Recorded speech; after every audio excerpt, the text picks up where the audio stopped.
मित्रांनो, सर्वांना सप्रेम जय जिजाऊ. मी आपला मित्र सहकारी संतोष शिंदे या सामाजिक विचारपीठावर आपल्या सर्वांचं मनपूर्वक हार्दिक स्वागत. आपल्या राज्याचे सन्मान्य भारताचे निवडणूक आयोगाचे आयुक्त सन्मान्य गोयल साहेब, अरुण गोयल साहेबांनी त्यांच्या कारकिर्दीमध्ये त्यांची निवड कशी झाली, सुप्रीम कोर्टाने आक्षेप का घेतला, ते कुणाच्या मर्जीतले होते, हा संशोधनाचा विषय.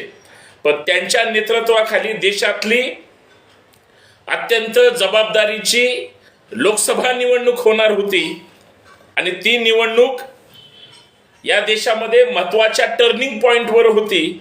कारण या देशामध्ये उद्याच्या लोकसभेच्या निमित्तानं काहीतरी देशाला एक वेगळा मेसेज मिळणार आहे.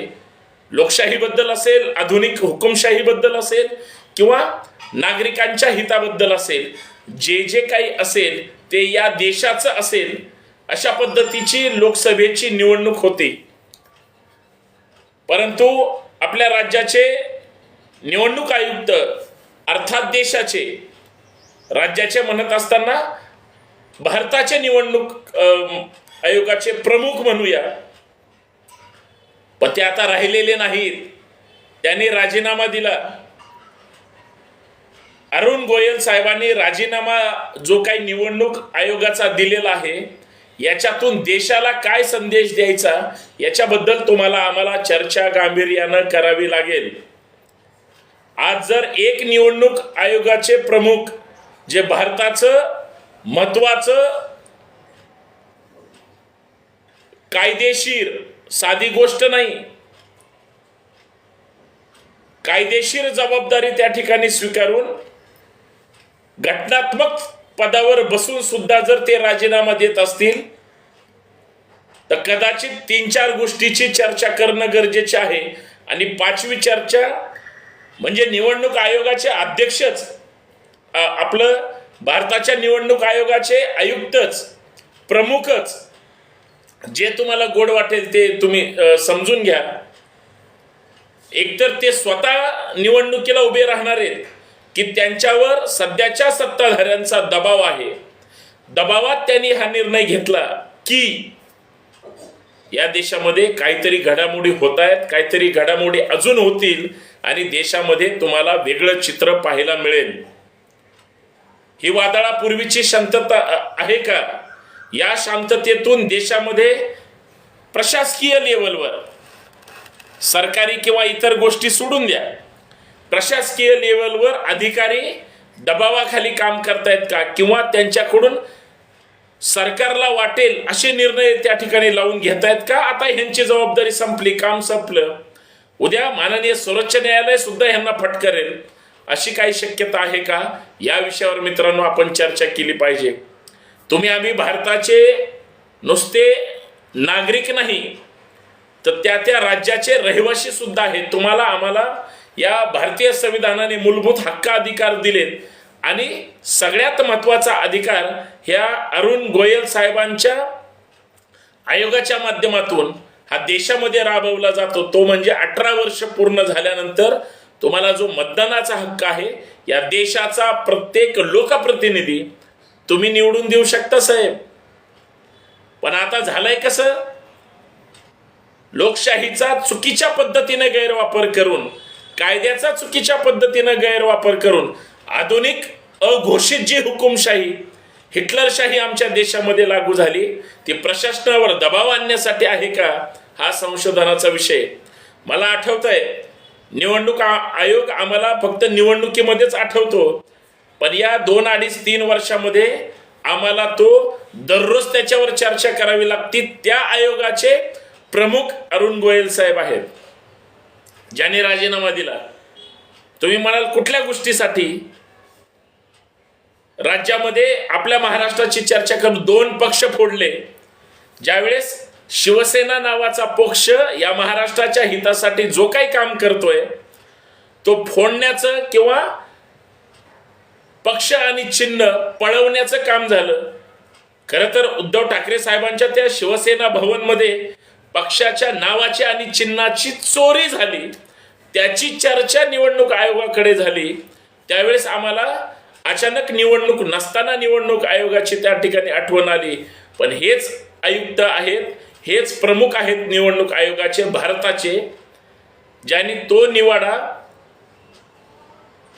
याचा अर्थ हा काही साधी लढाई नव्हती, ही काही अशी तशी लुटूपुटूची लढाई नाही, तर या देशातल्या सक्षम संवैधानिक लोकशाहीचा जो काही सध्याच्या परिस्थितीमध्ये वेगळ्या वेगळ्या पद्धतीनं मांडण्याचा कार्यक्रम होतोय त्याची लढाई होती. परंतु कदाचित असा संशय, मी जे आयोगाच्या अध्यक्षांनी 5 गोष्टीसाठी का राजीनामा दिला असेल, त्या 5 गोष्टीवर चर्चा करत असताना सगळ्यात महत्वाची गोष्ट आहे की आयोगाच्या या आयुक्तांकडून जे भारतासाठी त्या ठिकाणी प्रतिनिधित्व करते, अशी मला शंका आहे की दबावापोटी त्यांच्याकडून काही निर्णय जे करून घेतले, त्यात महाराष्ट्र आहे आणि महाराष्ट्रातल्या 2 पक्षांना ज्या पद्धतीनं मूळ नेत्यांना न देता ज्यांनी पक्षातून पक्षांतर केलंय, बाहेर पडलेत, अशा नेत्यांना त्याचा सगळी मालकी हक्क दिला आणि तो कदाचित गोयल साहेबांच्या मनाला पटलेला नसावा. हा झाला एक मुद्दा. दुसरा मुद्दा, महाराष्ट्रातल्या आणि देशातल्या जनतेने समजून घ्या, याच्या अगोदर सुद्धा सुप्रीम कोर्टाचे जे प्रमुख आहेत, जस्टिस लोहिया आणि त्यांचे सहकारी, तुम्हाला आठवत असेल 2-3 वर्षापूर्वी, 4 वर्षापूर्वी किंवा पहिल्या पंचवार्षिकच्या काळामध्ये किंवा त्याच्या उत्तरार्धामध्ये सुप्रीम कोर्टाच्या सगळ्या निर्णयामध्ये सुद्धा हस्तक्षेप केला जातोय. हे तुम्ही आम्ही नाही चर्चा करत, अजिबात आपली चर्चा नाही. ही चर्चा जस्टिस जे सुप्रीम कोर्टामध्ये न्याय देण्याचं काम करतात त्या 5 लोकांनी बाहेर येऊन केली होती, सरकारच्या विरोधात भूमिका मांडली होती. त्यावेळेस सुद्धा देशामध्ये कशा पद्धतीची अस्वस्थता आहे हे तुमच्या माझ्या लक्षात आलेलं होतं, विसरू नका. मग ह्या दुसऱ्या मुद्द्यामध्ये गोयल साहेबांना हे सुचवायचंय का की आम्ही सुद्धा असंतुष्ट आहोत, पण माझ्यात काय तेवढी हिंमत नाही, मी आयोगाच्या कार्यालयाच्या बाहेर खुर्ची टाकून पत्रकार परिषद घेऊन माझ्यावर दबाव येतोय, हे सांगायचं त्यांचं काही मत कॅल्क्युलेशन होतं का, हे सुद्धा शोधणं गरजेचं आहे. तिसरं सध्याचं महत्वाचं कारण, उद्या ज्या काही लोकसभेच्या निवडणुका होणार आहेत, 12 ते 15 तारखेच्या दरम्यान आचारसंहिता लागेल अशी शक्यता होती आणि त्याच्या अगोदरच भारताच्या निवडणूक आयोगाचे प्रमुखच जर राजीनामा देत असतील तर उद्याची होणारी निवडणूक हे निपक्षपाती होईल की नाही, ईव्हीएमचा गैरवापर याच्यामध्ये केला जाईल का महाराष्ट्रामध्ये जे अतिरिक्त उमेदवार 500,000 उभे राहणार आहेत आणि त्याच्यामध्ये लोकशाही जी काही संवैधानिक त्या ठिकाणी हक्क अधिकार दिलेले आहेत त्याच्यामध्ये ईव्हीएम बाद झाली आणि ईव्हीएम बाद करण्याचा निर्णय त्याच आयोगाच्या अध्यक्षाकडे, कारण धाराशिवच्या जिल्हाधिकाऱ्यांनी निवडणूक आयोगाला पत्र लिहिलंय, 368च्या वर जर उमेदवार गेले, 368 उमेदवार असेल ईव्हीएम चालेल, पण 368च्या पुढे गेले तर मात्र चालणार नाही, मग बॅलेट पेपर. आणि त्यावेळेस सरकार दबाव आणेल म्हणून त्यांनी राजीनामा दिला का, नेते दबाव आणतील. बघा, महत्वाचा मुद्दा आहे. तुम्हाला पटत असेल नसेल, तुम्हाला वाटत असेल की मी नुसतं बडबड करतोय, नाही. आयोगाने जो म्हणजे गोयल साहेबांनी जो राजीनामा दिलाय ये तो झाकी है. बघा, प्रशासनामधून अजून वेगळ्या वेगळ्या ब्रेकिंग न्यूज येतील, थोडी देर रुको, ये सभी बाकी है. चौथा महत्वाचा मुद्दा आहे आणि तो मुद्दा तुमच्या माझ्या मताशी निगडीत आहे. सरकारमधली किंवा विरोधी पक्षातली लोक जर लोकांकडे मतं मागायला जाणार आहेत आणि लोकांमध्ये जर सध्याच्या सगळ्या व्यवस्थेबद्दल असंतोष असेल आणि प्रशासकीय यंत्रणा जर चांगल्या वाईट पद्धतीनं दबावाखाली राहणार की नाही राहणार हा आपल्याला भविष्यातच कळेल. पण या सगळ्या माध्यमातून जर कदाचित आयोगाच्या प्रमुखांना जर कोणी ऑफर दिली असेल की तुम्हीच निवडणूक लढा, किंवा रिटायरमेंट जवळ आले असेल, किंवा असंख्य कारण असेल म्हणून कदाचित हा निर्णय घेतला का त्यांना स्वतःलाच उभं राहायचंय, खासदार व्हायचंय, किंवा दुसऱ्या मागच्या दरवाज्याने राज्यसभेवर जायचंय, असंख्य कारण असतील. याच्यामुळे हे सगळं होत आहे का.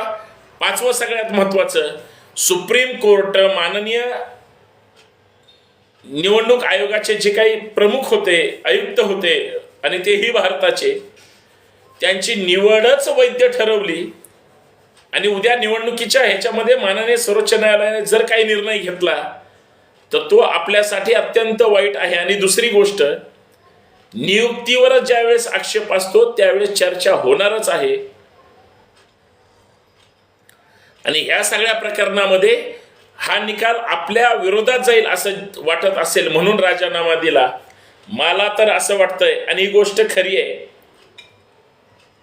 मी सुरुवातीला सांगितलं, जी काही अघोषित दबाव सरकार, प्रशासन आणि या सगळ्यावर वाढतोय, त्याच्यामध्ये कुठलाही प्रमुख प्रशासकीय नेता, अधिकारी, नेता म्हणजे मंत्री, प्रशासन म्हणजे सगळं प्रशासन, केंद्र सरकारच्या अंतर्गत येणारं, राज्य सरकारच्या अंतर्गत येणारं, हे जर जसं सगळ्यात महत्वाचा मुद्दा आहे ज्याच्यावर मला चर्चा करायची आहे ते म्हणजे 6वा महत्वाचा मुद्दा. आणि मग मी मूळ मुद्द्यावर येतो. आयोगाला असं वाटतंय का की केंद्रीय एजन्सीचा, मग ईडीचा असेल, सीबीचा असेल, सीबीआयचा असेल, आयोगाचा, निवडणूक आयोगाचा असेल, सरकारकडून फक्त सूडबुद्धीनं एखाद्यावर कारवाई करण्यासाठी गैरवापर होत असेल आणि घटनात्मक चौकटीत राहून कोणीही काम करत नाही, करू दिलं जात नाही, किंवा त्यांनाच वेगळ्या पद्धतीनं वापर करून घेतला जातोय, या सगळ्या कारणामुळं आयोगाने ज्यावेळेस हे सगळं लक्षात आलं त्यावेळेस गोयल साहेब जे प्रमुख आहेत भारताचे निवडणूक आयोगाचे, तेच त्या ठिकाणी बाहेर पडले. तर अजून बरेच लोक राजीनामा देतील अशी शक्यता वाटत नाही का. कारण सगळे जर दबावापोटी हे सगळं करत असतील, होत असेल, तर लोकांना त्याच्यामधून शंका येते. म्हणून मी म्हणतोय, प्रत्येकाला गुलामासारखं त्या ठिकाणी वावरलं जातंय. आणि म्हणून हे सगळे जे काही प्रशासकीय अधिकारी असतील, 100% जरी ते काही इतर करत असतील, तर मनाला स्वतःला त्यांच्या जर वाईट वाटत असेल म्हणून त्यांनी हा जर निर्णय घेतला असेल, तर भारतातल्या, देशातल्या तुमच्या माझ्यासारख्या जिवंत विचारांच्या लोकांनी त्या राजीनाम्याकडे कसे पाहायचं हे माझं मी मत मांडण्याचं काम केलेलं आहे. मला असं वाटतं, दबाव असल्याशिवाय अचानक निवडणुका तोंडावर आहेत. म्हणजे एक उदाहरण देतो, लग्न जमलंय, लग्न ठरलंय, साखरपुडा झालाय, आणि आता नवरदेवाला बहुल्यावर उभा करायचंय, आणि नवरदेवाला बहुल्यावर उभा करत असताना सावधान म्हणायच्या क्षणालाच नवरा जर त्या लग्न मंडपातून पळून जात असेल तर त्याला काय म्हणायचं, हीच गत ह्या निवडणूक आयोगाच्या म्हणजे प्रमुखांची राजीनामा दिलाय म्हणून झाली की काय, अशी मला शंका वाटते. तुम्हाला काय वाटतं हे तुम्ही सांगावं, परंतु तुम्ही तुमचं मत खाली कमेंटमध्ये नमूद करावं असं माझं प्रामाणिक मत आहे. आणि आवडलं तर जास्तीत जास्त शेअर करा. धन्यवाद. जय जिजाऊ, जय शिवराय. परंतु अस्वस्थता आहे, सगळ्यांमध्ये आहे, आणि ती निदर्शनास येते आहे. जय जिजाऊ, जय शिवराय.